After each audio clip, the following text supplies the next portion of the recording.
on Facebook right now, 7 p.m. or a little bit after that, every Monday night, right here on Facebook Live. Tommy McKay with 3D Politics Live. I've got David Oldham right here with me. If you've never visited us before, you know me. I'm Tommy McKay, your host. You can catch me at Tom E. McKay on Facebook and Twitter, McKay at 3dpoliticslive.com, and David Van, of course, at soonerpolitics.org. You can catch him for all the state information news, and our constitutional expert, David Oldham, with constitutionalgrounds.com. And actually both, by the way. But here we are today. Before we rush in, because I know we got 1,000 things to talk about. I know we're going to talk about the 16th Amendment, the Census, the Trace Act. We got a state legislature update, the new cop cars in Tulsa. That's always exciting. I want to ask questions about UBI, but before we do that, what's going on in your life, guys? Let's just do a little relaxing discussion. Hey, the bars opened up on Friday, and I will tell you, the people that were out were chatty like I've never seen them before. It's like these people were cooped up and needed to get out, and it's like a little puppy. It's like, you know, around new people, just all excited. I was surprised they weren't wetting themselves, but the you know, you got out there though, did you? It was that kind of sense. I mean, it was strange because there were a lot of people out, and people were just chatty. I mean, they wanted to talk with whomever. I mean, and wherever. Yeah. And churches. People are going to church now. Yep. I had one new Christian. He'd never been to church before, and he was just a devout disciple. And so he came up to me, wanted to give me a kiss. And I'm like, whoa, what's going on? He says, hey, well, Scripture says, greet one another with a holy kiss. That'll put you in jail, won't it, Tom? Not me. Not me. Only if you're sniffing their hair first. Just Tom. Come on. Oh, yeah, the churches are opening up, and that is just some good stuff. And of course, with the bars closed, you know, I just was basically dry. You know, I quit drinking totally the whole time. Because that's only because you couldn't get anything at the grocery store, you were saying. Although I don't know, I never saw anything out. Maybe particular brands or something, but I don't drink enough to notice. You know, I'm been a stay-at-home dad for the last 30 years. It didn't change my life a lot, really. I know we're going to get into legislative updates a little bit later, but is it true they're going to continue to allow home delivery of liquor? I sure hope so. Well, and from the constitutional perspective, they better. Yeah. I mean, there is no reason, and there's no lawful excuse for them to be prohibiting it. So I mean, think about it. Remember, it was just a year or so ago, you couldn't, a liquor store couldn't sell beer cold, right? Yeah. Right. Because they didn't want to encourage people to be drinking a cold one as they leave the liquor store. So and you go to Louisiana, and although they tape the top, you can buy it at the drive-thru. You can buy a margarita or Mai Tai from the machine. Okay. You're blocking me, Oldham. I was trying to make a point.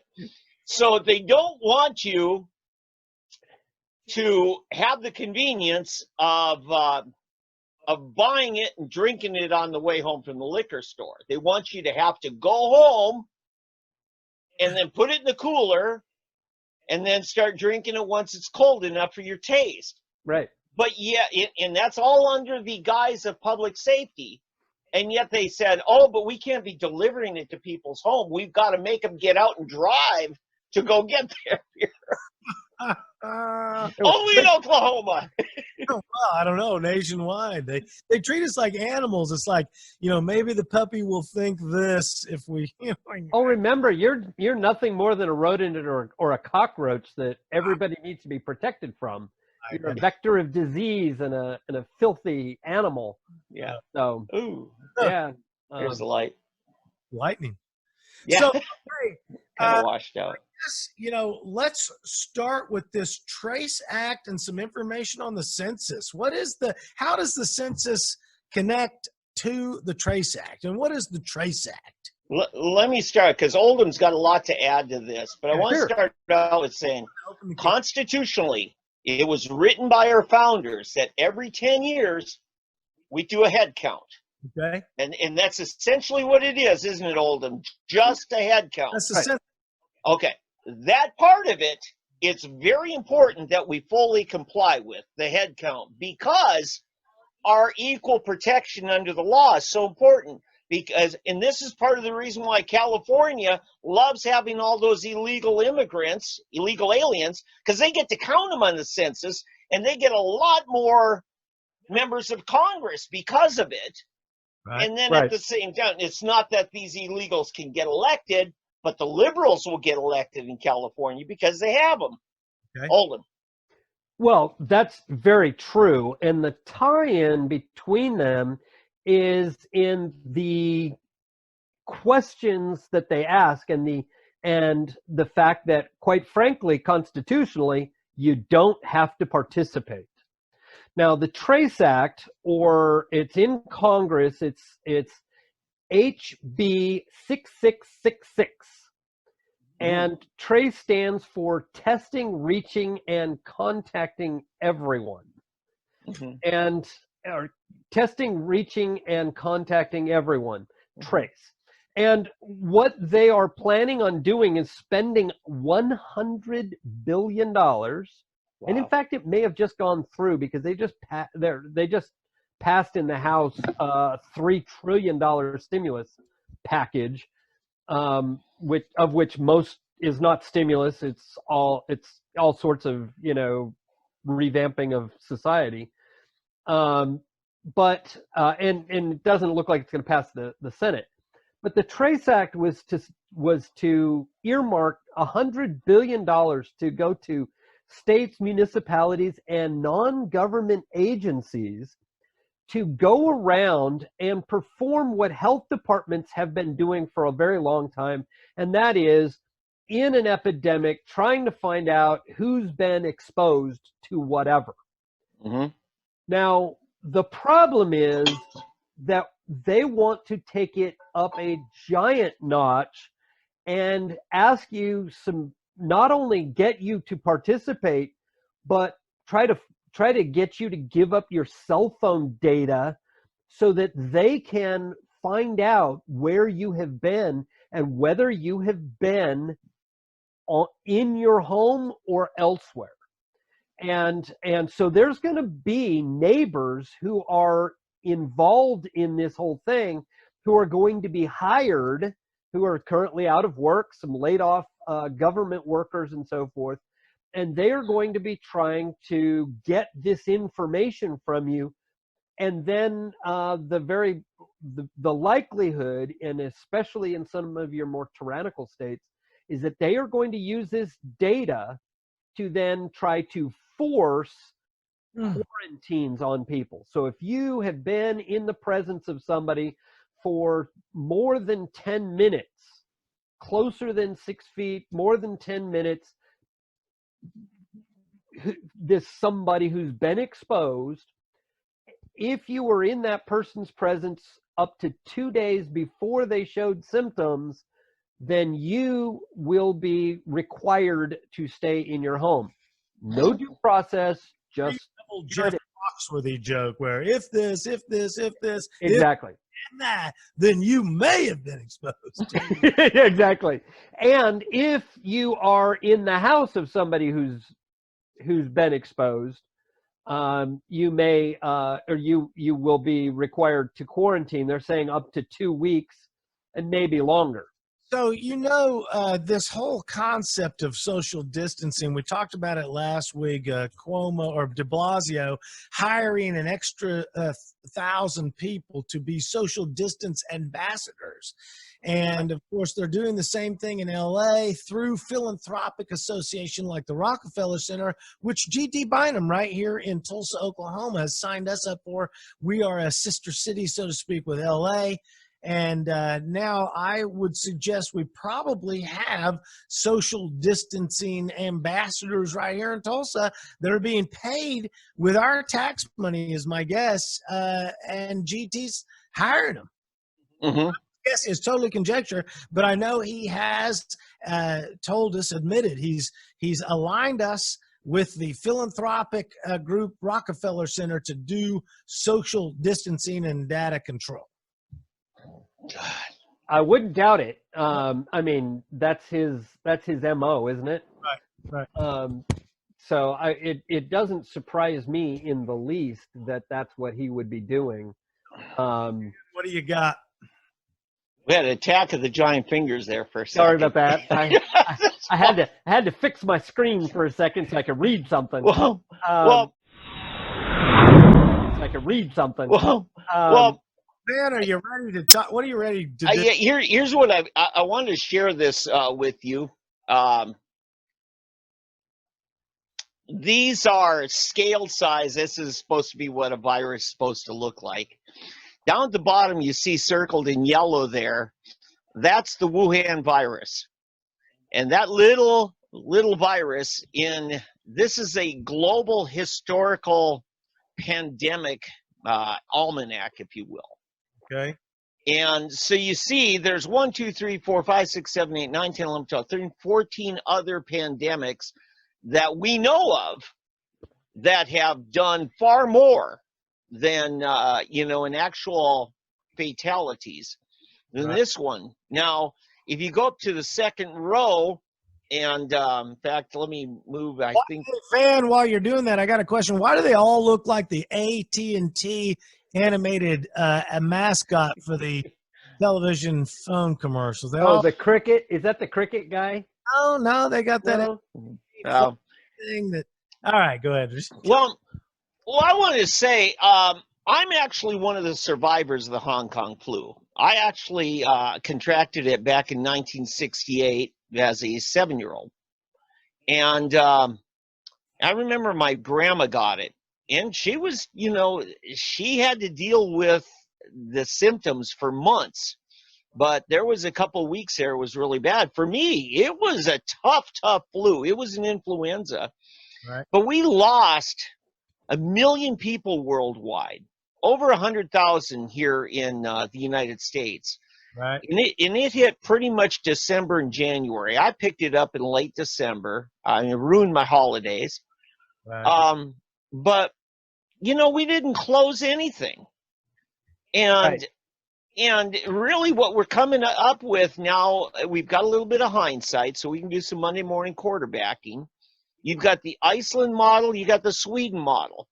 And Sweden shares a long border with Norway, who's almost a polar opposite in their public policy. And their outcomes don't seem to be any different. And you look at things, and yes, Italy got hit hard first.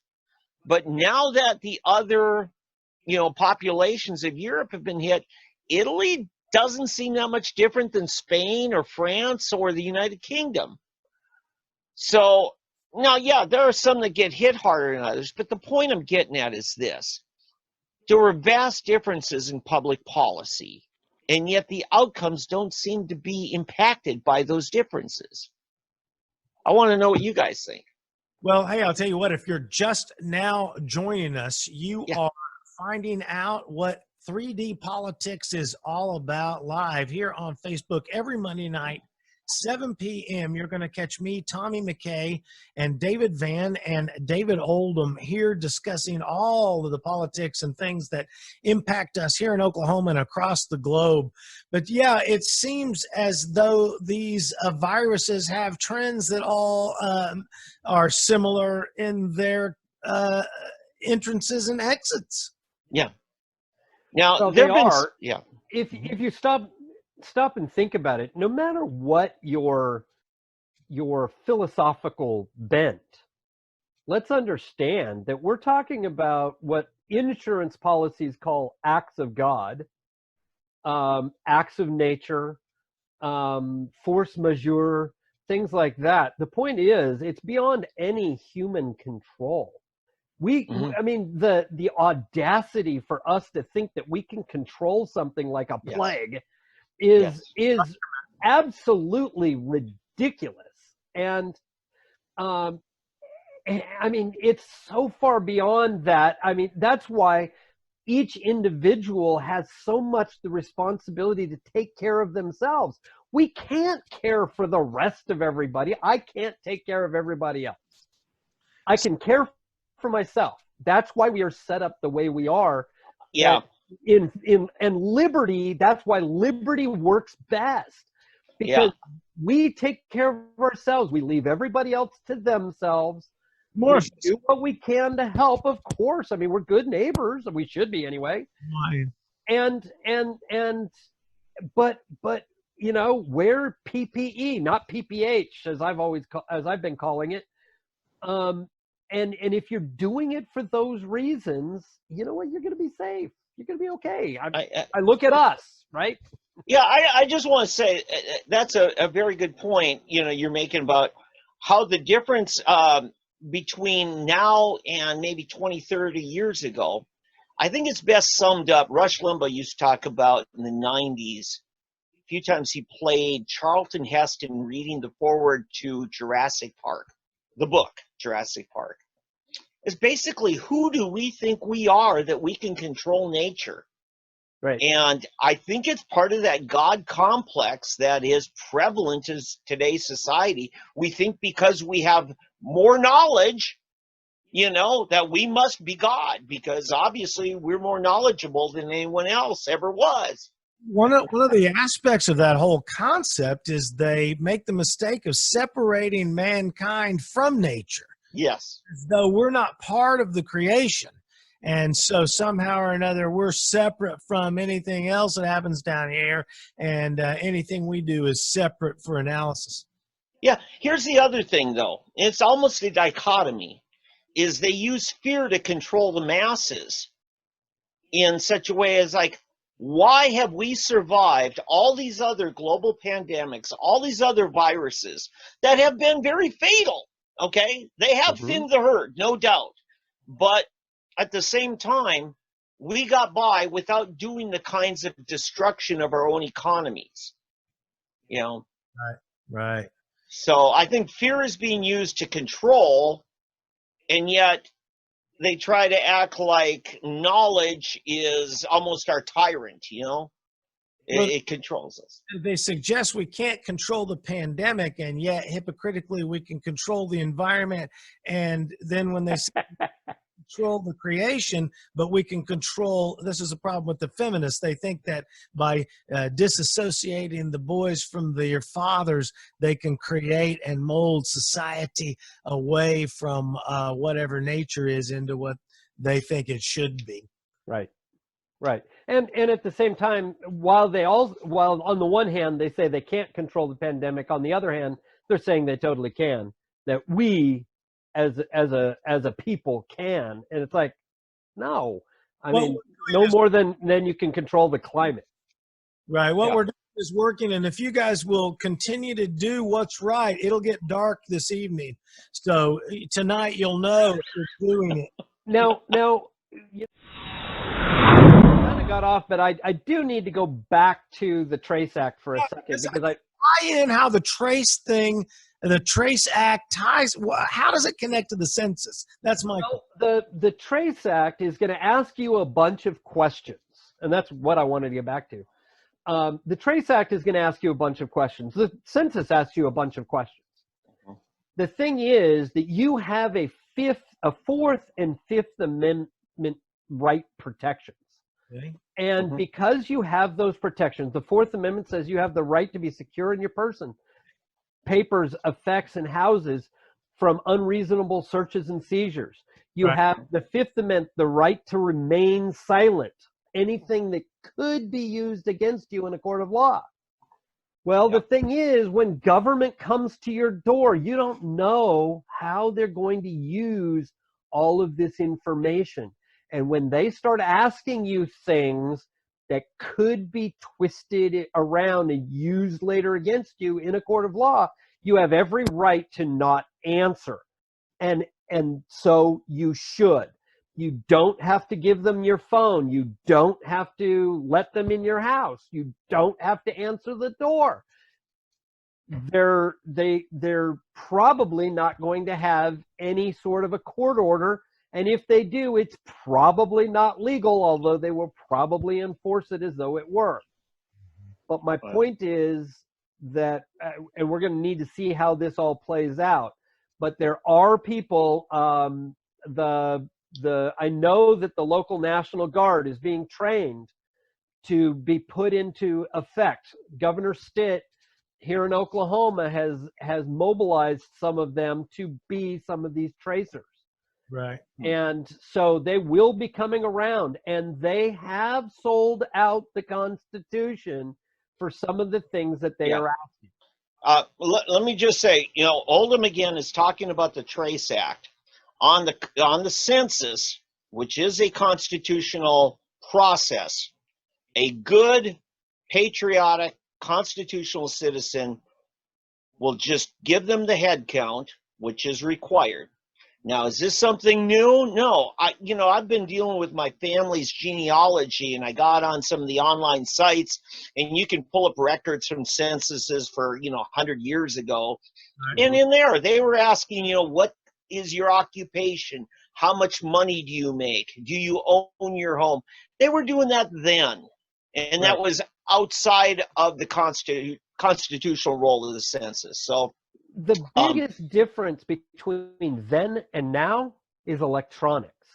Now they can tie all that stuff together. They can put it with your cell phone. They can go and put that with your IRS records. They can and put that with, all sorts of things you don't know. If you're a parent, beware of the questions they ask, especially with the Trace Act, but even with the census, because now your kids are involved, and because there's been too much child kidnapping through DHS and the extortion under threat of child kidnapping, you have too much information out there, and we need less, not more, about us in the public record.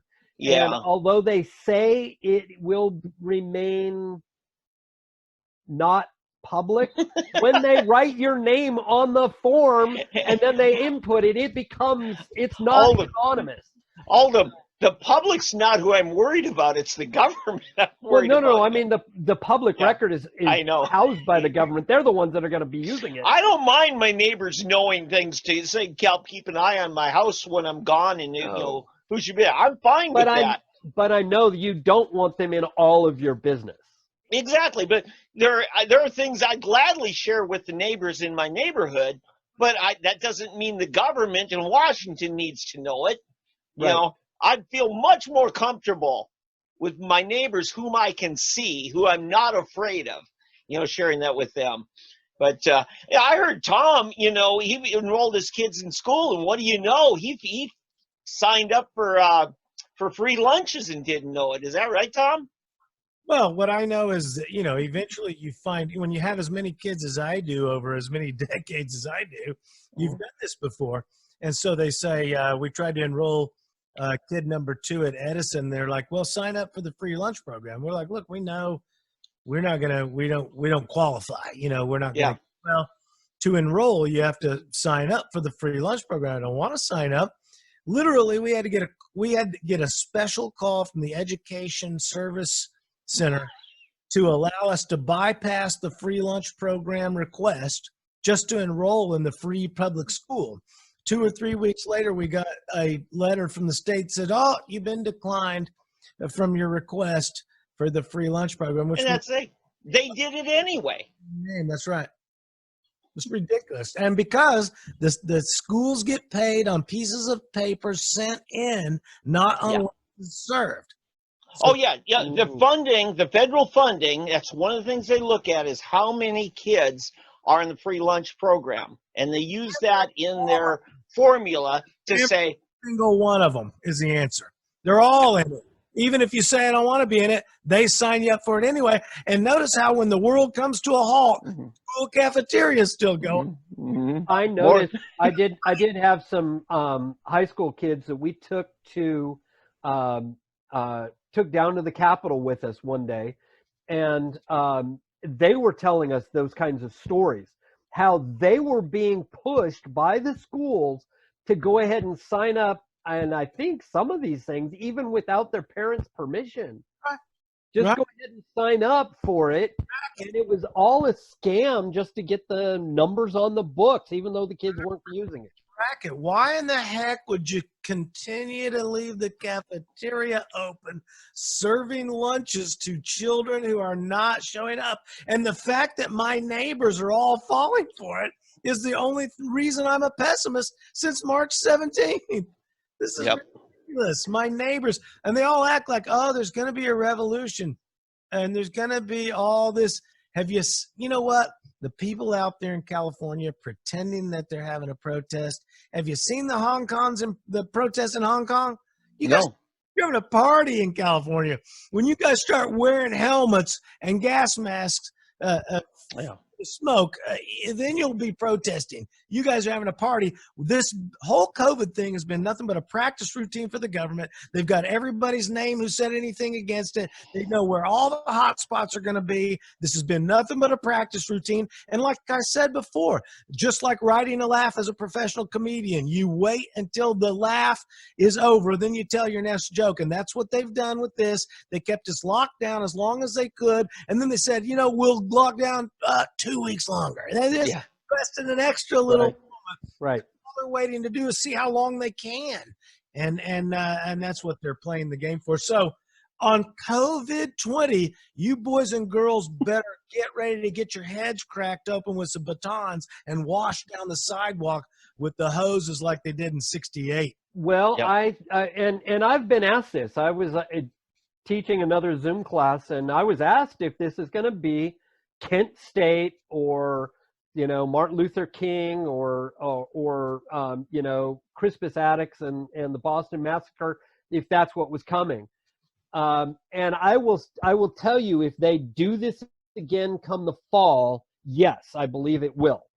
I was talking to a nail, somebody who does nails, and a friend of mine, and she hasn't been able to work this entire time because the salon she works at, although she's a private contractor, the salon she works at is owned by somebody else, and that person was lock, stock, and barrel into the whole thing and would not open. Right. So she didn't have a way to open. I don't know if she did anything under the table. I haven't asked her. But she is ready, because I said this, the next time they do this, day one, we hit the streets. She said, I'm with you. Absolutely, she will not go through it again. And we're seeing that, and this kind of ties into another story that I wanted to mention, and that is New Jersey. Preset. Yeah. New Jersey. You want to do your set, and then we can get back into that? Set. I was just totally enamored with what you were talking about there. It's so true. I am so pessimistic. I sure hope everybody's fired up, but I mean, you're not going to be able to walk out there in a bikini and have a protest. You better get your helmet on, because they're going to be knocking your head into the ground. And I think we're all going to run scared like children. Tommy McKay, right? That's because I'm a pessimist. I was not always. Tommy McKay here on Facebook Live with 3D Politics Live. I appreciate you guys pulling me out of the trance I was in there. Right in the middle of it, I got David Van and David Oldham here talking about all the important stuff. Go teaching us. Well, in New Jersey, Van's got the picture pulled up for us here. The Attilas Gym in Belmar, New Jersey, came out end of last week and said he would be opening opening this morning. Yep. Over the weekend, at least 2 other gym owners said they would be opening their gyms in their cities. So we had 3 cities at least in New Jersey who were following the Shelley Luther model of opening her salon in Dallas, Texas. Yeah. And brought Texas around And now we're seeing New Jersey, and we're seeing some brave guys come out and do that. And so what we haven't seen is, I haven't seen the news. I've been so busy. Okay, Oldham, the news. let me just explain the caption because the font is a little bit small here. I can't even read it. I want to set up the scene. The officer wearing the black jacket in the middle did something I thought was classy of a career police officer. He said, he greeted the crowd. He says, we're all doing our best to get by, and hopefully we'll be, it'll all turn out good. He says, finally, you are all in violation of an executive order.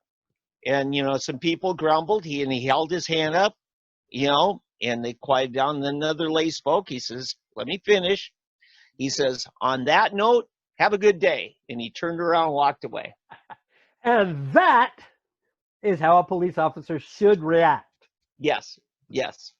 And so, and this kind of thing we've seen in other towns. For instance, on your last topic about the Trace Act, and there have been restaurants being ordered by municipalities that you can't open your dining room unless you take a census of everybody who eats there, and they got to fill out their email, their address, their phone number, all that stuff.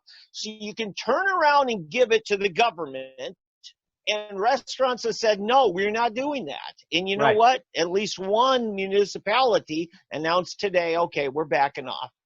Well, and that's exactly what happened in Stillwater when stores were requiring masks and requiring things, and the people got so upset that they were threatening the workers, the employees, and that the municipality had to back off. And that goes into my next point. I don't know if you've seen the videos I put up of the Seattle police officer who came out and is now on suspension, awaiting termination for having put out that the police response to the COVID and everything, to all these executive orders, is unconstitutional. And he went into good detail about it. Mm-hmm. Well, at first, his department was for him about the whole thing. And he was calling on his brother police officers to not go where the orders were taking them, that they had to do a gut check, much like the Marine in California was telling the police officers.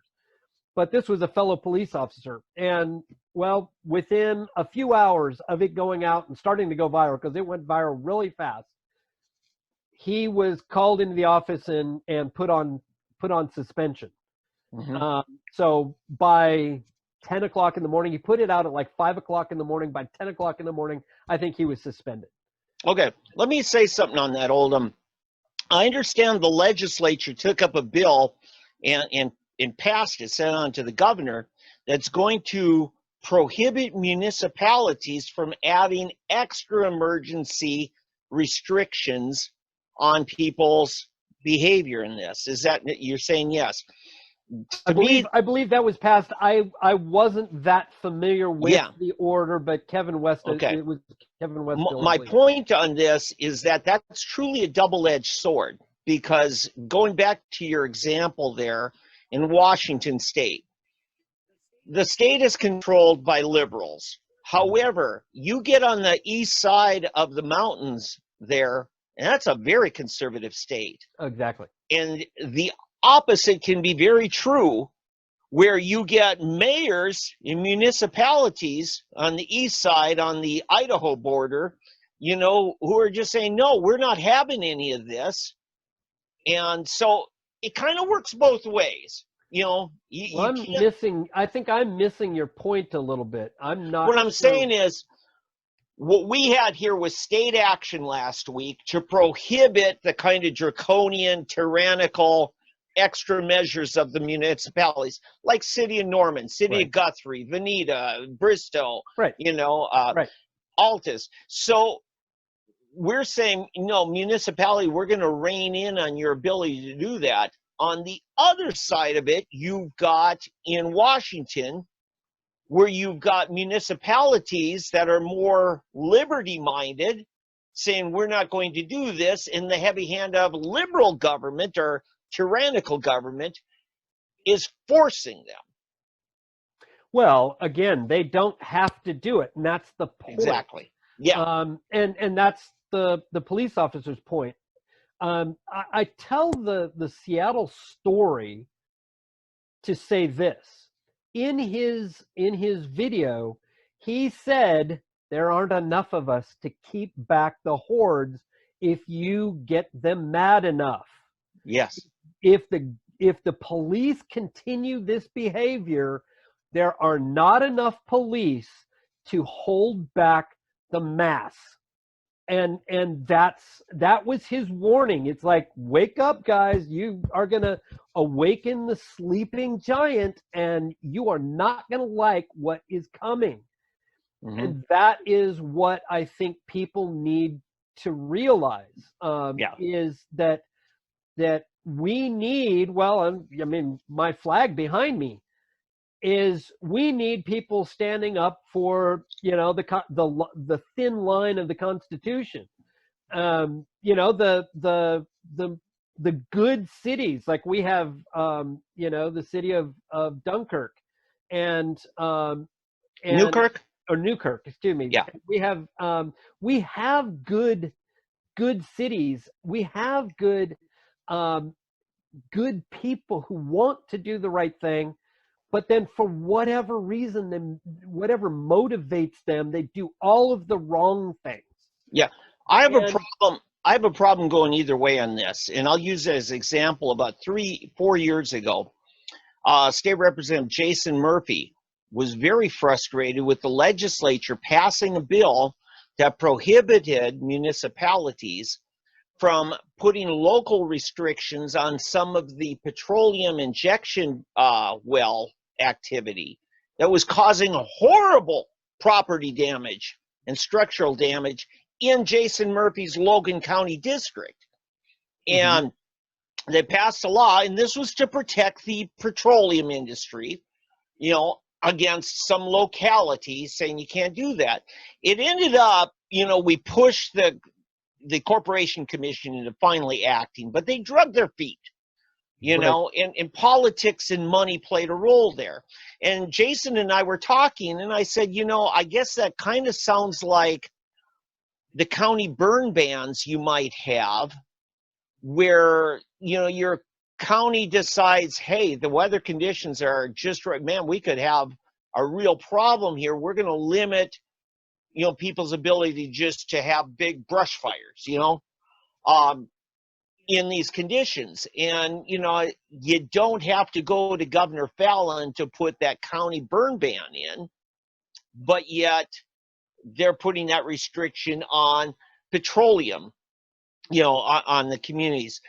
In that same way here, we passed a bill this last week, went to a floor vote, saying that Guthrie and Bristow and Norman, we're not going to let you have those kind of emergency powers. Well, and here's the problem, is they are trying to legislate what the Constitution already says. Mm-hmm. I mean, it was actually done the wrong way. What it should have been, because remember, these emergency powers were illegal, every single one of them, because they violated individual rights. Confusion through redundancy. They're rewriting stuff that's already written, and it confuses everything. Well, and what it does is it legitimizes what they have done already. The illegality that they have committed, they've said, well, just not next time. Right. No, these people deserve prison for what they've done this time around. But whether or not that's going to happen, that will remain to be seen. But the point is that they never had that authority. What they should be doing is ascribing punishments for if they do it, because probably the punishments weren't clear enough, weren't subscribed appropriate to put the teeth to the Constitution to keep them from ever going there. One of the things that I think we're experiencing in today's, milquetoast society, thanks to the watered down relations of men and women since the great society of LBJ, you go to jury duty and they discuss a lot of things about the law and if somebody is guilty or not. And it's a lot of stuff.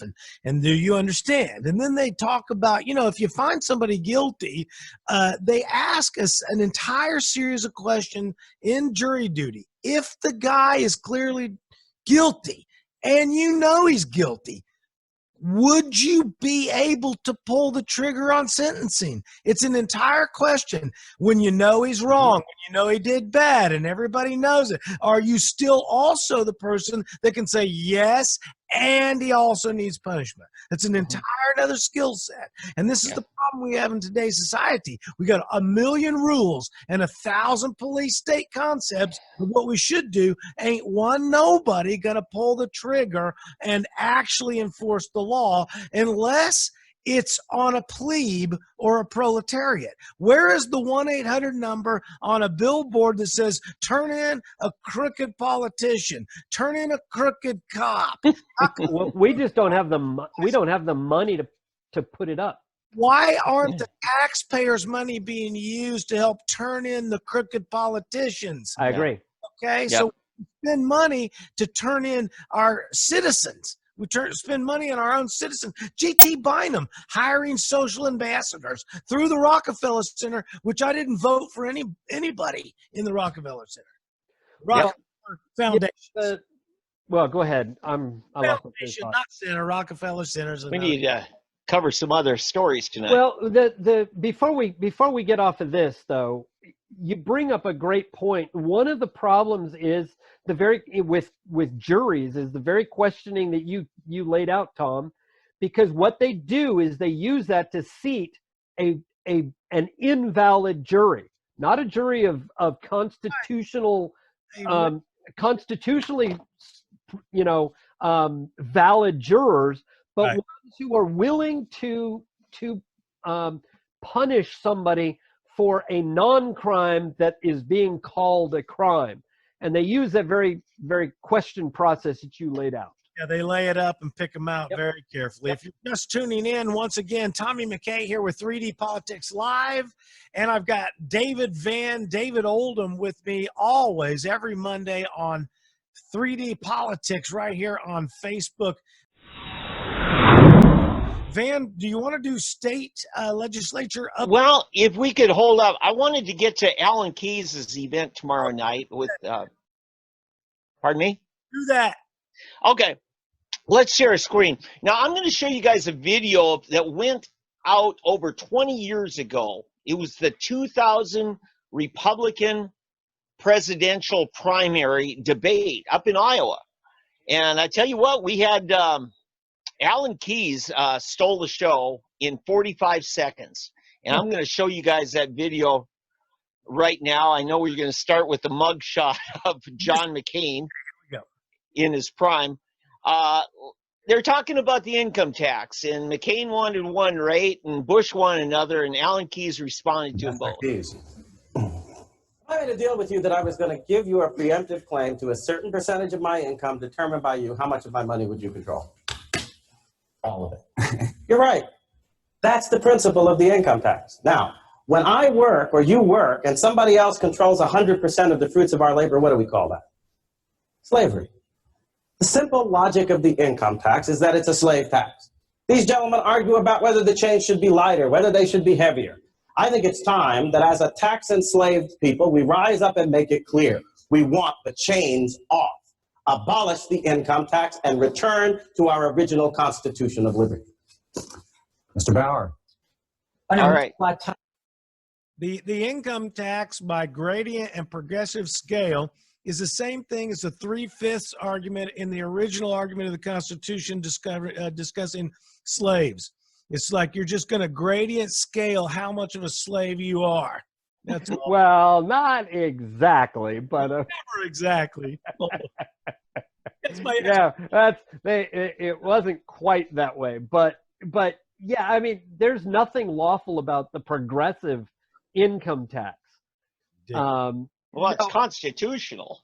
Certainly. not the progressive part, but the income tax is. Let's just share with everybody what the 16th Amendment says real quick, because it gives us a basis of what we're talking about.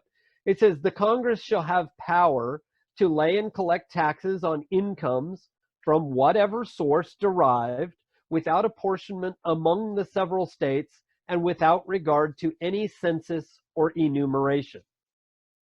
That's the 16th Amendment. Okay. Now let's talk about that in the. I'm sorry, Tom. I missed you. Say that again. I was just saying, being smart, Alec. The translated, what that means is they can take anything they want for any reason they want with no recompense. No, that was not in there, Tom. Oh, That let they me can just do say anything this. they want for whatever they want. Okay, but we got to look at it in context. Okay. Up until that point, the Constitution specifically said it is illegal, it is unconstitutional for the federal government to levy any tax on the individual citizen.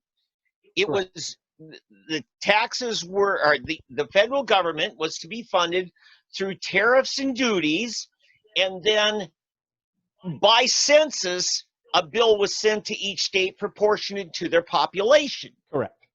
And so what they did in the 16th Amendment is they wiped out that part that said you can't have an income tax and said, yeah, you can. However, they sold it to us this way. It's only going to be a tax on millionaires and billionaires. The top 1%. Yeah. Another reason not to want to be a millionaire or a billionaire. I'm telling you, they're the only ones not paying the kind of taxes that the middle class has to pay. Well, let's put it this way. Henry Ford paid his workers $25 a week in gold. Just in gold. There were no income taxes on it. If you add up what that adds up to now, that was basically 1.5 ounces of gold a week. That's roughly what, about $3,500 a week. I haven't been buying gold lately. I'm I sorry. mean, I don't know what it's selling for right at the moment. But the point is that at this point, it's like 1.5 ounces of gold, or 1.25 ounces of gold. And so he was paying that amount out every single week, and there was no income tax. It was abject fortune in today's standards. So the thing is that we now have people making, I mean, even though the numbers are greater, making much less than what Henry Ford was doing, but paying up to half of their income out back to the government. Okay, I brought this up in the context, in the 2nd congressional district race, of all people, the Libertarian candidate, Richie Castaldo, has an event tomorrow night with Alan Keyes, and it's on this very issue. And I know it was last minute, and Richie, I'm sorry, I tried to get a hold of you last minute to have you come on tonight to talk about it. But I think it's a valid issue. And Tom, I talked to the state party chair of the Libertarian Party today, Chad Williams. And I said, Chad, could you fill in? And he said, man, I've got a meeting. I've got to be on a conference call from 7 till midnight, with the state or with the National Libertarian Party.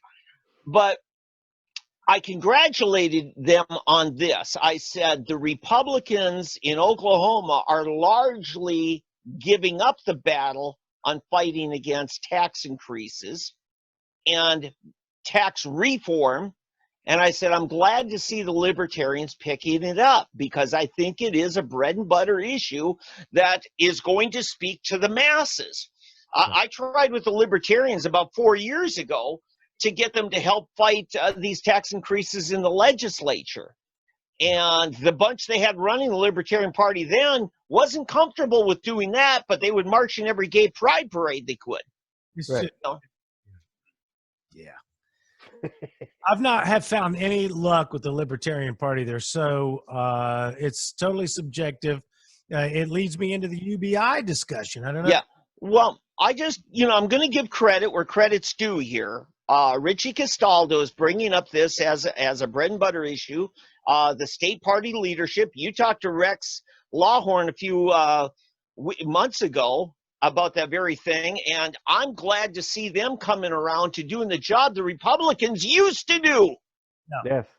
Yeah. I mean, anybody says the truth, it's true. You know, doesn't matter what group it's coming from. You know, Yeah. If it's true, it's true.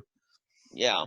Now, Oldham has a lot to say about the state legislature, too. I can't wait to hear about that. What about, are you talking about the updates on the Oklahoma State Legislature?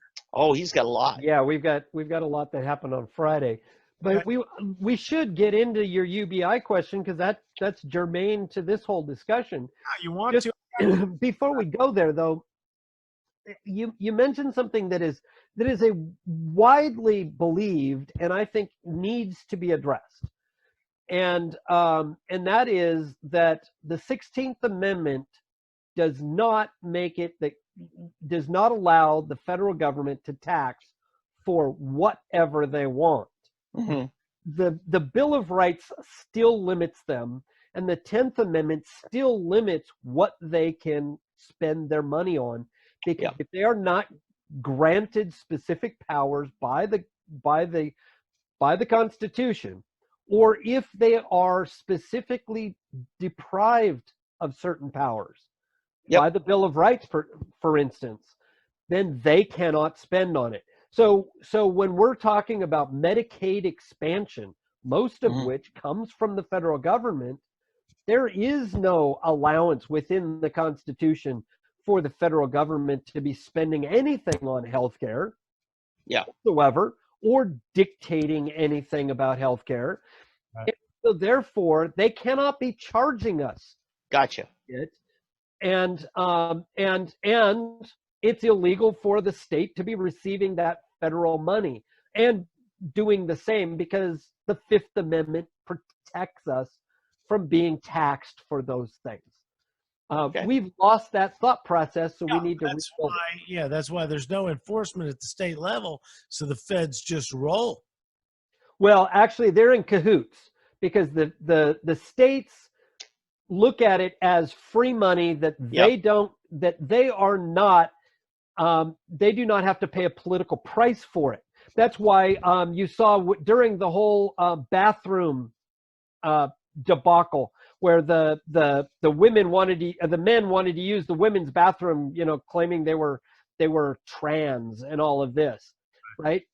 What happened was the governors wanted to put it off to the federal government so that they didn't have to pay a political price one way or the other. And so they wanted to put it off to someone else. And you see this with COVID. They always point to somebody else. They're always pointing to the CDC recommendations, even though there's only recommendations. And these guys are giving orders. They always want to point somewhere else rather than themselves. Get the onus off themselves. Well, as long as we understand their game, we can start calling them on it. That was my problem with GT here in Tulsa, was that, I didn't vote for him to tell me what Washington said to do. And he couldn't even present it to Tulsa as, hey, as your mayor, here's what I decided. And it just so happens to also line up with what the CDC says. What he said was, come on, everybody, let's just bow down to the national. Thank God for our founding fathers with their Federation of States instead of a national Carthage type outfit, or we'd be long done by now. Wait a minute, but GT's going to get us some really hot new police cars. This is actually breaking news in my mind. I just woke up to a dream. This just handed to me. GT Bynum working in conjunction with the Tulsa Police Department and other citizen artists have used the iconic 3D Politics logo on the new police department cars. And they're not going to go out on the cheap version of those Buick pieces of crap. They're going on the high dollar Tesla scooters that go like that. Boom. There you go. Yeah. All right. Going to talk UBI. Yeah, let's talk a little bit. I got into a Twitter spat about UBI because I suggested it was totally socialism and Marxism all the way around. The key word being universal is the first thing, basic, and then income. And of course, what they talk about, income, this and that. And my first, being the semanticist, is why I ran for mayor in the first place, is because the mayor at the time couldn't even use proper meaning of words. And income means something you earn, but this would be universal basic allowance, because you're not really creating an income, you're getting an allowance. Mhm. And then I found out through this Facebook spat that this guy wasn't even promoting it as a government thing, because I kept saying universal from government means it's going to be a Marxist thing. Oh no, this could be delivered by the church, he said, or a GoFundMe, crowdsourcing or anything. And I'm like, well, okay, you're just coming up with a group. Then it's clearly not universal. So it's not income, not universal. And then later he started telling me, well, this money wouldn't be meant to cover basic income. It would be meant to, and I was like, well, it's not even basic. So it's not universal, it's not basic, it's not income. Yeah. And apparently Andrew Yang has a thing that's tied to they all went Thomas Jefferson, the agrarian justice, which is literally socialism and tribal. So what do you know about universal basic income? Well, let me explain my meme here. It's I wrote an article last week on this, and I thought, have we done this before? And so what you're looking at in this picture here is a bunch of people picking cotton in a cotton field. If that doesn't bring back visions of the slavery of the South.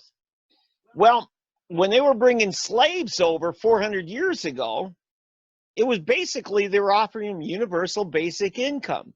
Not only are we going to provide you food, we're going to provide you free rent. We take care of your health care, and we guarantee you a job. Because we got cotton that got to get picked. Yeah, and I mean, that was universal basic income, right? Even the Tuskegee Airmen were sold free health care from the government. Boom. So that's what that meme, it probably doesn't come across real good on this postage stamp screen. Could full screen it to give them a good picture of it. But yeah, the whole concept of universal basic income from the people who are pushing it, when I started screaming about the bureaucracy, etc., he was saying, well, it wouldn't even, this limits and streamlines the bureaucracy because it would be automated. I'm like, well, like get rid of, as though automation gets rid of the corruption. So there you go. Or the government. Right. But he was saying, well, it didn't even have to be run by the government. Even the church, he said, could run it. I'm like, here are people crying out for theocracy.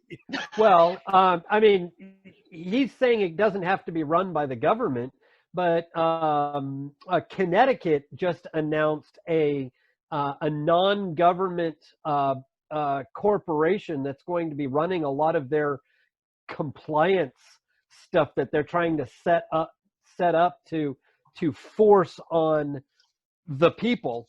And right. They've given them $2 million on a no bid contract that they're going to burn through in about 8 weeks.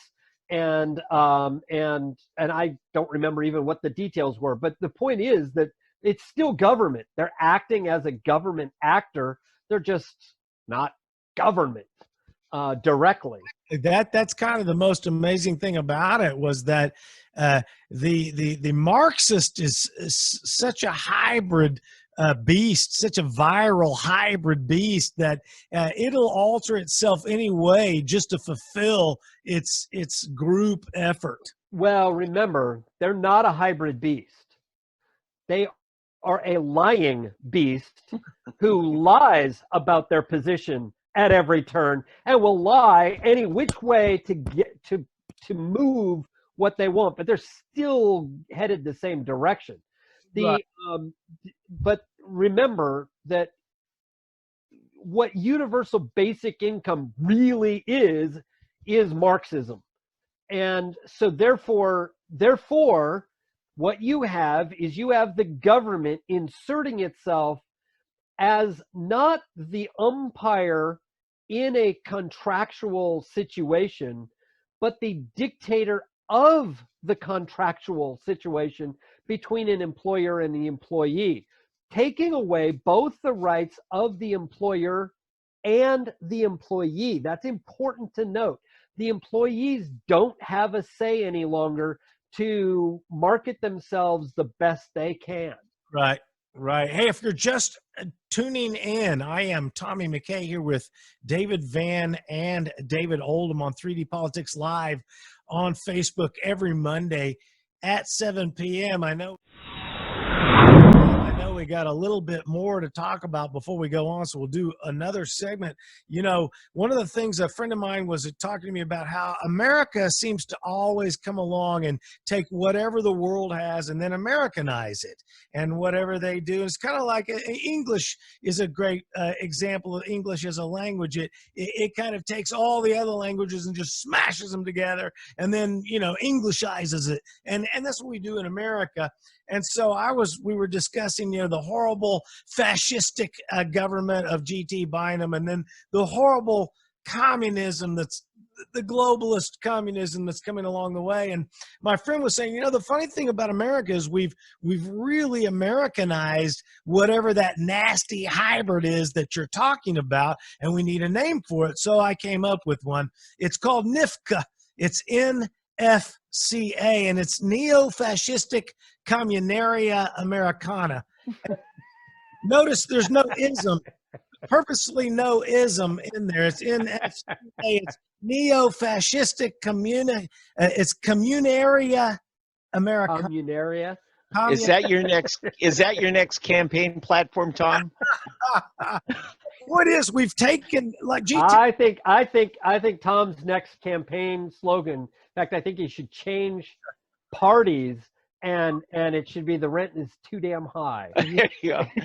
Tom, I hear you're your own campaign manager. It's kind of scary. It shows. I also represent myself in court. And you know what they say about that. No, never heard that.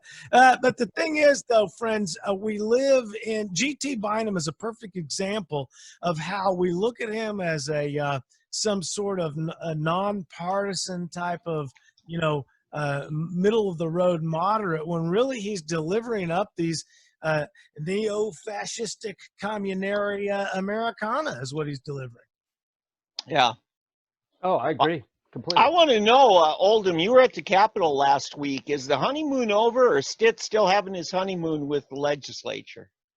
Well, I think they like him. I mean, I didn't hear any problems with Stitt. Actually, what was amazing was how smooth things seemed to run all day long, other than a couple of hiccups that I was there working on, and things were running pretty smoothly until about 5:30, and then it seemed like the children got hungry and tired, and everything started falling apart. Well, yeah, but I think you're looking at a different context. You're watching the floor vote in each chamber. I'm talking about these three fellas here in the front row. You know, as you've got Treat and Stitt and McCall. Right. And Stitt had something done to him this year that hasn't been done in all the years I remember being in Oklahoma. No governor has had his veto of the state budget overruled. Right. That's huge. Yeah, That is huge. And that goes right into the 75%, you know, just 2 years ago, the giant tax increase that many of these people voted for, and the new ones all were voted in to make sure happened again. So you know, I see this as you know, Governor Stitt has been against a rock and a hard place, kind of, because these people are willing to go and do egregious things when he's trying to make good substantive changes, and they're not willing to go for it. It's enough to drive you a little bit batty. Yeah. So but- I did not see much of that on Friday, but I know that it's in the background. And you teased it at the beginning. They finished their work 2 weeks early. Mhm. Okay, with the whole coronavirus thing, Yeah. they ended up tabling most of their calendars. Okay, That's probably a good thing, right? a lot of it was really good, and because most of it, just needed to be tabled. Frankly, I wish they would only meet probably once every 4 years, just because so much needs to be tabled. But the point is that they because they tabled so much, and they basically took out all the policy stuff for the most part, and just tabled it, which means that it's going to have to start fresh because they're going to start a new legislature this Yep. next year. Yep. So they're going to have to start everything brand spanking new. And down the road. And Well- but the point is, because they cut so much, they ended up ending 2 weeks early. Now, the Oklahoma Constitution says that they are required to sine die or end their session Mhm. on the last Friday of May. By the Well, last Friday of May. at By the 5 last o'clock. Friday of May, they can finish early. Mhm. But what they did was they ended up adjourning to the call of the chair Mhm. without sine die. And there's a reason for that. The reason is that if the governor were to veto any of these bills that they want to see come into effect. Now, he could, if they had sine died, he could pocket veto the bills. Right. As long as they remain in session, he has to physically veto the bills. In other words, he has to actually put a veto on it. There's no pocket veto while they remain in session. But he has 10 days to sign the bills, or they automatically go into effect as long as they remain in session. 10 business days. Is it 10 business days? Yes, it is. Okay. That's why they did a full 2 weeks. Okay. So here's the point, is that should he issue a veto, they can automatically come back into session and revisit the bills that they want to override. If they had sine died, then they're done. There is no override. They would actually have to come back into special session in order to override his veto. And I don't know that they could even do that. Well, they could. It's hard.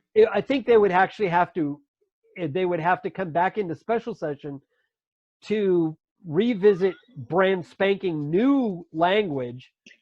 Anyway, go ahead. When you say sine die, that conjures up all sorts of weird things. Right. I mean, It is Latin, and I can't remember what it actually stands for. And we've Americanized it too. It's sine die is actually the proper pronunciation, and it means until a certain date. okay. That's all it Okay. means. So it's all ambiguous. Well, what it means is until the next session, basically. Yeah. And so what they have done is adjourned to the call of the chair, so that the chair can automatically call everybody back into session. They can all show up, take a vote, and override the governor. Yes. Now, They finished a lot of business on Friday.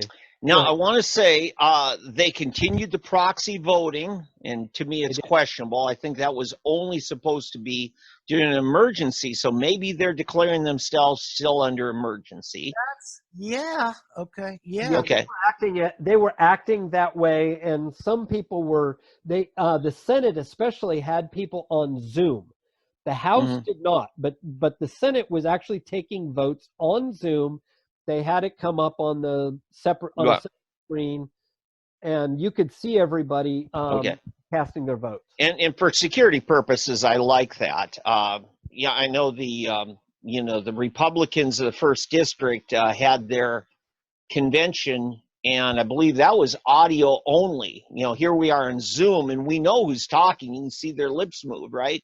I appreciate the Senate at least having that level of visual identification. You know, the Tulsa City Council back in the 90s, I learned when I argued with them, they would pass a lot of legislation under the emergency clause, even though there was no emergency going on. But so once I saw all these things like the municipality retirement fund, I was like, how could a retirement fund for municipal employees be an emergency? Well, it was. And Because it takes effect 6 months earlier than the non-emergency. it doesn't wait. Yeah, and somebody had to hurry up and retire. Yeah, Van. it prohibits people who want to do an a veto referendum. It's a lot hard. I don't think you can even do a veto referendum on that. On an emergency. Once it becomes an emergency, it's like, oh no, this is too important. Yeah. And again, the problem is so many of these bills are illegal, but now they're emergencies. So, you know, and then everything conspires that you don't actually end up having any redress, any proper redress of grievance, because you can't fight it. We hit another 15-minute mark. Here we are again, 3D Politics Live. Tommy McKay here. 3D Politics. I got David Van from Soonerpolitics.org and David Oldham from constitutionalgrounds.com. We're here every Monday night at 7 p.m. And I gotta say, when you talk about an emergency, one of the things that's really lit me up recently is this commercial broadcast on PBS or NPR. I mean, just the other day on KWGS, they're replaying trash audio, in my opinion, audio from The View. Why is KWGS, National Public Radio, replaying commercial broadcast stuff? Are they doing the whole broadcast? They're playing clips from The View. Oh, well. Their narrative.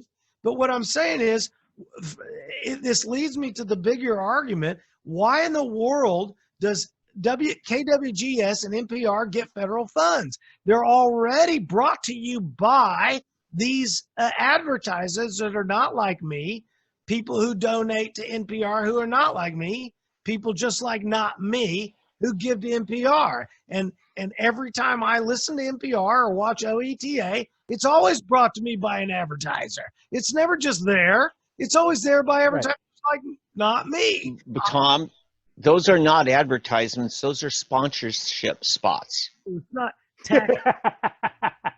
Even though they're brought to you by a corporation or the Bill and Melinda Gates Foundation, who has corporate interests. It's a contribution. It's not a taxation, right? Well, the thing is, it's to get their name out there. That's why they do it. There's literally no reason why federal dollars should be going to NPR, KWGS, or the rest of them when they already have advertisers. Now, you can make a claim, like for Clear Channel Communications. There was a time when we didn't have all these other systems where if there was a national emergency, we needed to be able to tune in case of like War of the Worlds. If the Martians are actually invading, we need to tune into KRMG and get an update every 6 minutes on, what the Martians are doing. And that's in an emergency. If you're going to talk something like you mentioned, if there's some military purpose for it, a proper purpose, the emergency alert system or whatever they call that, where you get the tone late at night, Right. or we get them for in the middle of the day when we've got a tornado coming. That's a legitimate government spend to spend on those companies who are providing this service. How can Joy Behar be a national? Well, I don't need to suddenly hear from Joy Behar. Well, the thing is that remember, that's that works out to charity, and charity is never lawful for government to engage in. Why they call it eleemosynary, Oldham. They don't call it charity. Well, eleemosynary is, government is never allowed eleemosynary spending. It's the Because same argument I had with the idiot on UBI. Oh, charity, charity. I was like, that's why there's two words. It's because forced charity by government is called eleemosynary spending. Yeah. I'll tell you guys this. The FCC does require, in order for you to keep your local broadcasting license, you have to serve the community where you're listed in, providing community service. But they get to fill that up with things like your Smokey Bear, be careful with matches stuff, and provide local news coverage, provide local community interest things. I want to tell you, back in 2012, I became one of the top recipients of this when we had two very strong talk radio stations. You know, you had KRMG, the granddaddy here, and then you had KFAQ, which at that time was only about 10 years old. Anyway, I was in charge of Rick Santorum's campaign, and the ORU college Republicans wanted him on campus. So Matt Pinnell helped make it happen. He didn't, he just did his job as state party leader, to connect people and stuff. And so I show up there, and at first they had 250 seats set up for us. This was 2 days out. And then the next day, so, okay, we'll go to the baby, maybe we'll have maybe 500. And then KRMG and KFAQ got wind of it, and they pulled this little fancy thing saying, hey, we're providing free admission to it, even though there were no tickets. They're acting like, look what we're doing. And so they outdid each other. And the next day, I didn't even want to show up because I thought they're only going to allow us 500 seats. And I know we're going to have over 1,000. All of a sudden, the dean, who told me the day before, he says, I don't want to see your face here until an hour before the event. You're only here because the college Republicans asked you to be, because they didn't want any politicking going on. Because this was a town hall meeting, not a campaign event, they were able to open it to the public. It didn't cost the candidate a dime. It wasn't even listed as an in-kind donation by the university. And we had 5,000 people show up. It was the biggest campaign event. And you know who got the credit for it? Moi. Oh, I'm not kidding. The national campaign it blew their minds, And so they said, well, tell us how you did it. And I said, guys, I'll be honest with you. I was the student here. And I said, the coolest thing about this event was it cost us one rental car from Oklahoma City to Tulsa. That was it. So they had me write a paper on how to do it, and they duplicated my format in a bunch of other states. Again, because you're doing it as a community service town hall, you can use that in the talk radio station, get to use it to meet their requirements for re-upping their license. So we need to get back to the legislature thing. Oh, that was a great story. Come on, man. No. In the meantime, I've got a question. That is, can we use that for some of our messaging that, that clearly is community service, liberty and the law and order message that we have. Oldham, Freedom Works has a 501c3 and they have a 501c4. Okay, right. And the same is true of a number of OCPA, has a companion educational only. And there are certain things they can do through their nonprofit educational foundation that is non-political, non-advocacy. So that's how you separate those two out. So I got we need to bring up for another time and a topic of a teaser for another show, this idea of nonprofit organizations, and specifically nonprofit organizations at a time when the nation is in debt. I can understand you have excess profit. And if you have excess money, then you can invest your excess money in philanthropic organizations. But you know what, Tom? If you repeal the 16th Amendment, it's a moot point. Right, because the money's ours anyway. They are taking it currently. They're taking it illegally, even though they have the 16th Amendment. We are entitled to that money. It's ours. The government doesn't have any right to it. Right, but if you have to be licensed to get your money back, aren't you just feeding the need of the beast? I mean, it's like, remember, every licensing scheme is just that. It's illegal. 5013C status and maintain all your words so you don't lose it. Well, again, we get into the spaghetti mess of these illegal schemes that they have because the tax bill you are issued is illegal.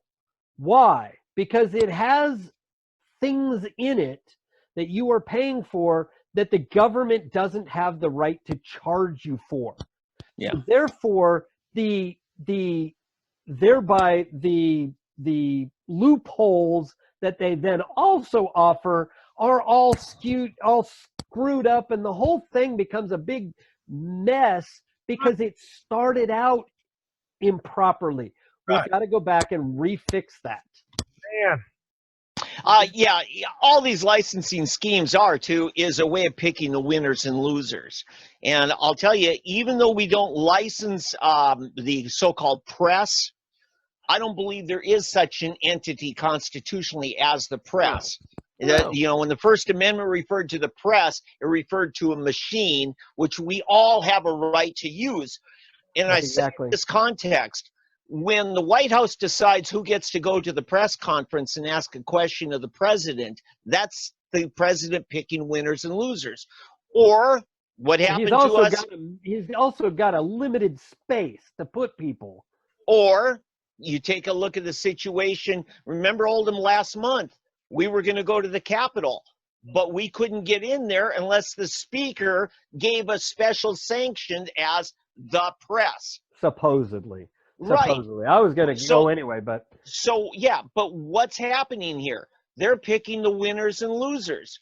Because all of a sudden, if the Jinx Neighborhood News doesn't get in, but Tulsa World does, then they're picking the winners and losers. Exactly. Well, and that's the I mean, look at essential versus non-essential.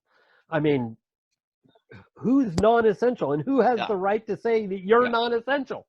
I mean, that's just ludicrous, and that should make every non-essential person rise up in arms. Who's non-essential, right? I mean, that's just in last week. Like, let's give a shout out to the zeros. You know, the people who you don't know that even a hero can sing off key. And I've heard. I got a couple of updates.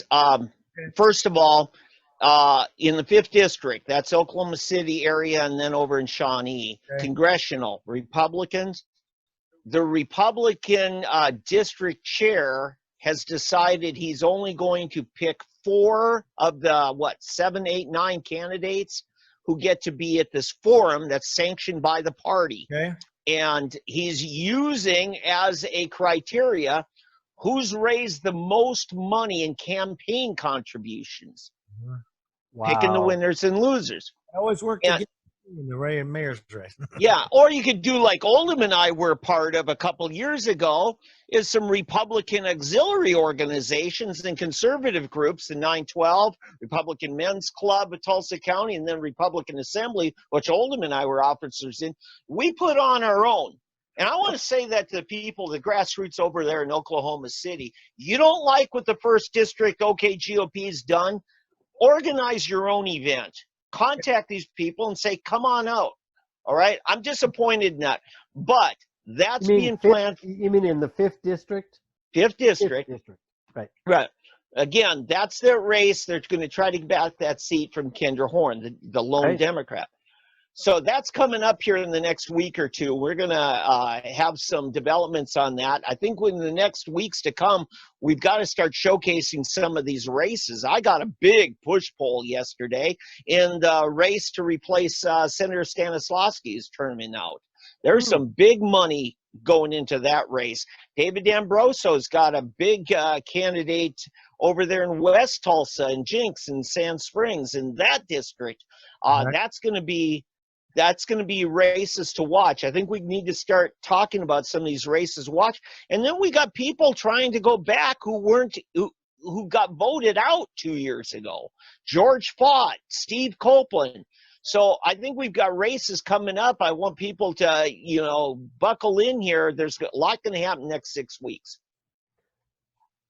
Yeah, I got about three more comments before we roll out of here. And one of the things I want to talk about is locally, the courthouse is opening up, the courtroom is opening up, and they're talking about the way that, we're going to deal with you as you come in. You're going to have a mask and such. And as I'll do sometimes to reach way out in the stratosphere and make connections that nobody else does.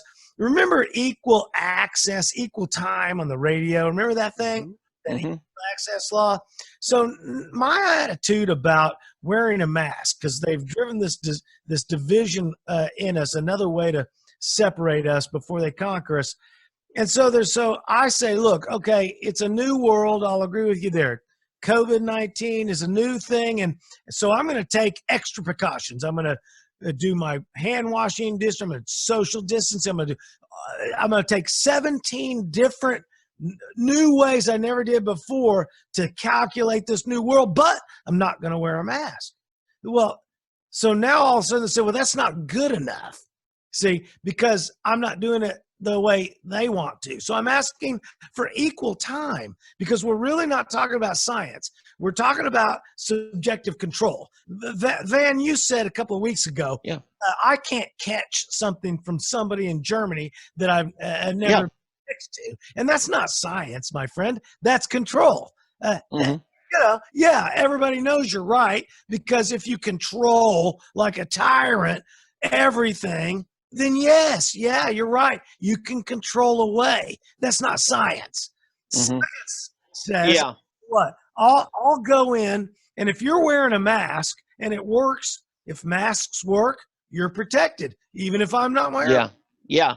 And there's what I'm talking about, to end my little rant, equal time.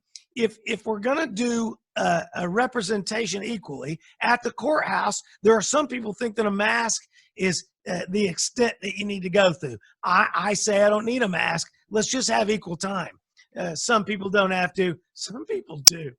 Well, remember, we started out with that.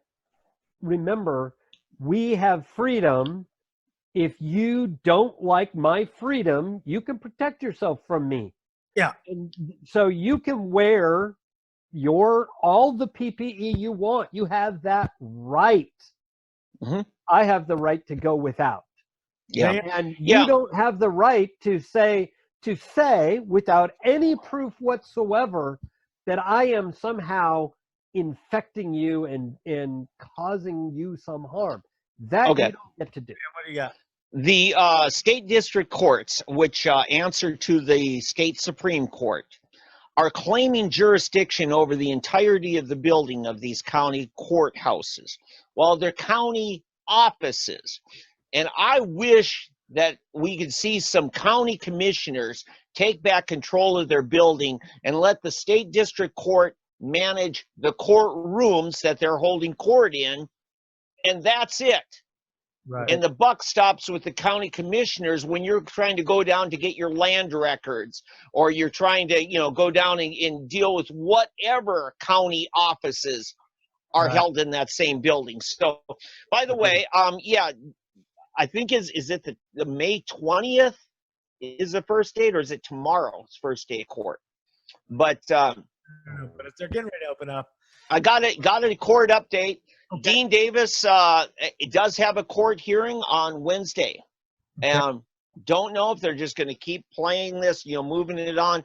Dean was able to get documents sealed, And so most of us think that's probably medical records, him showing a medical cause for his deportment on the night he was arrested, supposedly for DUI. We'll see where we're at on that. So stay tuned on there. I saw him at the Capitol the other day, and he seemed in good spirits. Oh, Dean's doing great. Yeah. And so he seemed good. We never did finish the court updates. There were some important bills that passed on Friday. So the medical marijuana bill got passed, ended up going to the governor's desk. There was a right to life abortion bill or anti-abortion bill that passed and went to the governor's desk.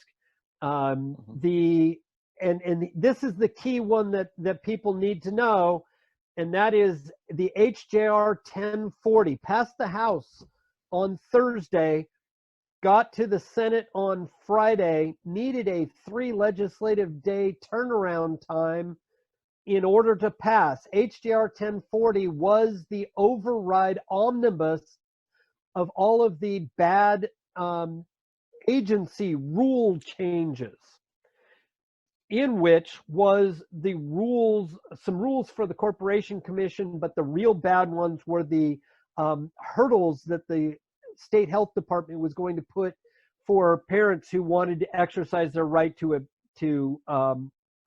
exempt their children from vaccines. Right. So now they want to force people to go and watch a video and all of that sort of malarkey. Because the veto, the way that the legislature weirdly is set up, right at the moment, the way the laws and rules are set up, they have to veto rules. Every other rule that they don't veto automatically takes effect. Brilliant. HJR 1040 ended up going through 3 different iterations because of the fact that they weren't going to be in session for the 3 legislative days.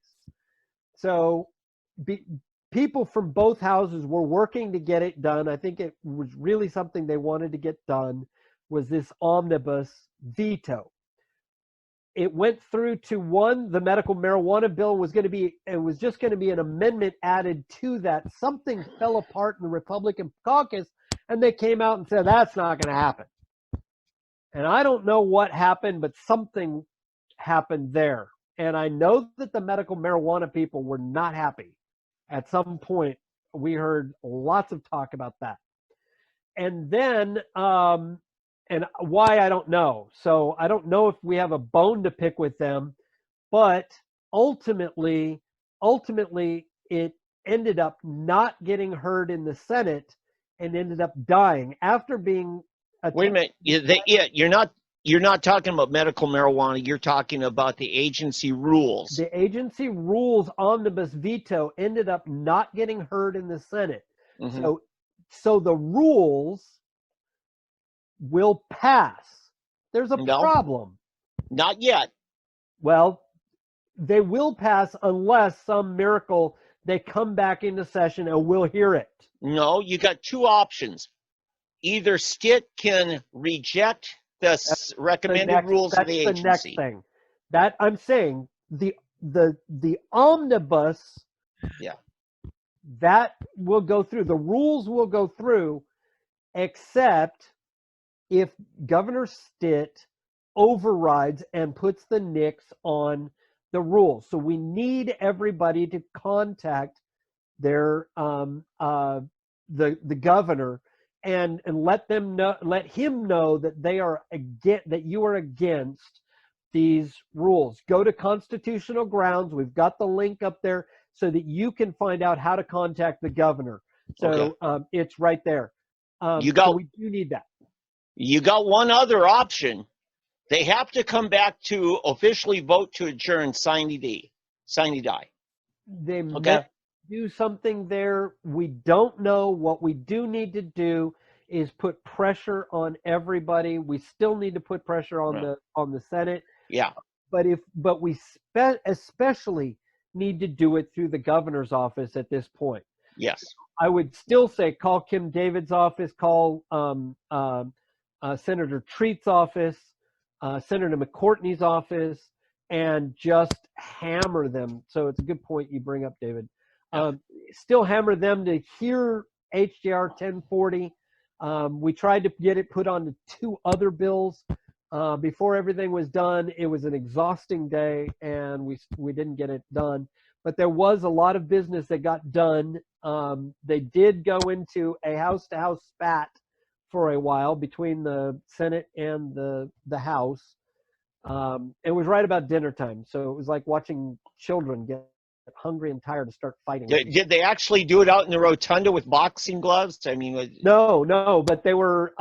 The House was sitting around doing nothing while the Senate was busy doing stuff, and that's at the point we heard that our bill was among some that weren't going to get heard. The medical marijuana bill was another one that was supposedly not going to get heard. And it was all a ploy to get something out of the House, and I don't know what it was. By the way, guys, I grew up, Golden Gloves boxing was real popular in my hometown.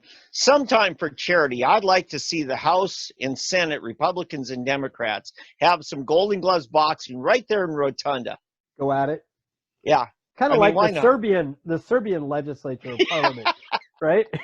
They do it bare knuckle. And just in their suits. Okay. They just Now medical marijuana, it went to the governor, right? The big omnibus bill. Medical marijuana was the last one passed, I believe, and it ended up going late in the evening, about 8:00. To the governor, right? To the governor, yeah. Okay, Tom, want to let you know if that passes, you can get a license to be a medical marijuana patient without being an Oklahoma resident. Ooh, a license. Yeah, I know. That's going to allow, for instance, cancer. That can be non-existent in 2 different places at the same time. It's going to allow patients at Cancer Treatment Center, if they're coming down here, needing chemo and they need something for the nausea, that's going to be good. It also is going to allow reciprocity, which means, say, if you've got a Minnesota license, you can come down here and buy at our dispensaries, and our patients can, when they're in Minnesota, they can buy whatever crap they're selling there. And believe me, it's crap. It is. I'm from Minnesota. It's crap. There's only 8 dispensaries in the whole state, and they don't sell any actual weed, any actual whole flower. It's all processed chemical tinctures and stuff like that. Oh, okay. I had no idea, Van. Anything else? Yeah, I'm an expert. He's got a whole nother Jekyll and Hyde side. Oh, I got one more thing. Good night. What else you got before we get out of here? Because I got one more, because I'm still burning at it. I'm burning about it. I think I'm done. You know that. Anything else, guys? You. Okay, here's the deal. You remember when the Admiral twin burned down? Yeah. Yeah. No, I don't. Well, Oldham, just say yeah. So take the vaccine, Oldham. So here's the deal. The Admiral twin burned down. Everybody cared about it except for the people who own the Admiral twin. We didn't start the fire. We're just trying to get out of it with the insurance or whatever, and the community's like, no, we're a community. We love the Admiral twin. We remember growing up here and kissing our first date and getting divorced from our first wife that we met there. And so they're like, okay, fine. We'll rebuild the damn thing. So they rebuilt it, GoFundMe, all that stuff. If you drive by the Admiral twin, it's just now reopening now because, you got enough distance there at the Admiral twin. And guess what? It's time to paint the Admiral twin, kids. They're letting it slide again. They own the thing, and I can see as I drive by, very carefully looking, and then back to, and then I can see that they are literally letting that thing slide again. It may not burn down this time, but it's going to rust to death with oxidation. Yeah. These are the things I worry about, Oldham. I guess you do.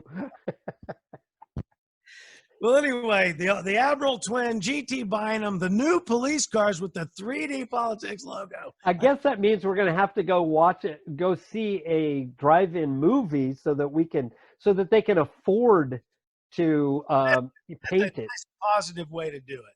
There you go. That's the way to do it. We should take our new police car with our logo on it and arrest people for not being distanced enough from each other. I say we go on next Monday. I say we go on an undercover investigative report to see how many people are close or not close. And I guess PDA is out of the question now.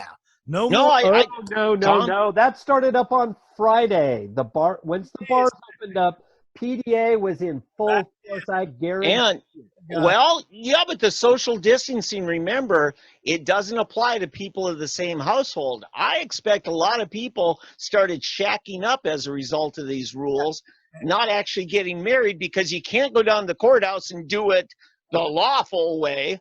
So you shack up. You can't get that marriage license. Yeah. To get permission. Living together for the weekend. Term of the day, Tom. Your COVID sex buddy.